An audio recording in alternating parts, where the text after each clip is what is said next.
So this video will be talking about the small intestine structures, the large intestine structures, and the mesentery structures that are located within the abdominal/peritoneal cavity section of your terms list. And there's going to be a couple models we're just going to kind of link together to show you why, the structures that are important there. So in the model here, which you've all seen before with the circulation, notice that there are essentially three major structures. We have the duodenum here, we have the pancreas and the spleen. So we call it the duodenum pancreas spleen model. For the terms involving the intestines, you really just need to pay attention to the duodenum for now. So right here, you have an opening that's going to be where that pyloric sphincter and the pylorus from the stomach attach to the duodenum. And the duodenum is then going to go retroperitoneal, it's going to leave the peritoneal cavity, and it's going to go right along the posterior wall, straight down, and then it's going to curve around. And when it curves around, it's going to come back into the peritoneal cavity, and that's where it's going to connect to the first part of the small intestine. So, scooting things away and scooting new things in. This is the model we want to draw your attention to. So, real fast, you can see that the duodenum, again, is here, because here's your pancreas. This whole like lobular structure, here's pancreas. So the duodenum is leaving, and then it's going around, and then it's coming back into the area. And that's where it's going to connect right here to the jejunum, which is essentially the top half of the small intestine. So jejunum, it's going to go throughout that area, and then eventually it will become part of the ileum. Not the ilium, like the bone, the ileum, I-L-E-U-M. And it will eventually empty out into, and you can see where the ileum ends down here, this little green circle. And then it's going to connect to the colon via this opening, which is the ileocecal valve. Now, it's going to connect to the ileocecal valve, and then it's going to drop the matter into this first section here, which is called the cecum. Attached to the cecum inferiorly is this lovely little green structure. That's going to be the veriform appendix.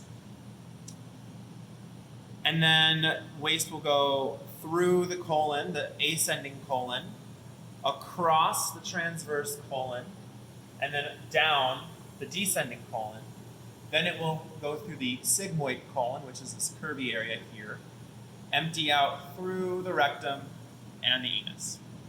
So, a couple of things to note is that where you have the right or the ascending colon, this little curvature here is called the right colic flexure, also known as the hepatic flexure. And then likewise, on the left side, you're going to have the left colic flexure, or the left splenic flexure, just the splenic flexure, sorry. And then within the colon, you have these little sacs. So you can see these sort of creases here. These creases are denoting little, I like to think of them as houses, but they're called haustras. So like little lobes within the colon.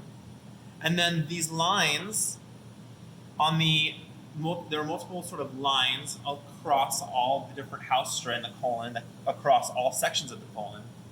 Those lines are little muscles that are referred to as the taenia coli. And then the last thing I wanted to point out is that, well, first and foremost, on the practical, when we give you something like this, because we will, if we have a sticker anywhere effectively in the top area, we're asking you for the jejunum. Anywhere in the lower area, we're asking for the ileum. And if you're not sure, you can email the professor and we will make, or the lab instructor, and we will make sure someone is attending to their email during the exam days.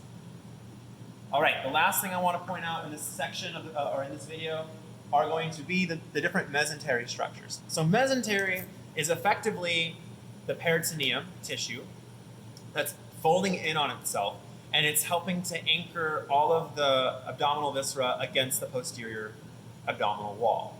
So there are essentially three major structures you need to know. The first is going to be mesentery proper. Mesentery proper just refers to all of the little fat lobes that are connecting essentially the small intestine to the posterior wall. And so every single piece of the small intestine on one side of its wall, usually the posterior side, is going to have some yellow fat that is essentially highly vascularized and innervated, and it is literally serving as an attachment to that posterior wall. And then you have a structure that's called mesocolon. So if you look quickly back to this model, the mesocolon is going to be what's attaching the colon to the posterior wall. So all of this is all mesocolon. So you can see how vascularized it is. So mesocolon, mesentery for the small intestines. And the last thing is going to be what's called the greater omentum. So it's this large piece of double-folded peritoneum that essentially goes from just above the the transverse colon, and then it just kind of lays over the small intestines, and it serves a lymphatic function, and it moves around. And so that large structure here, which is also present again on this model here that looks like, scrambled eggs, that's the greater omentum.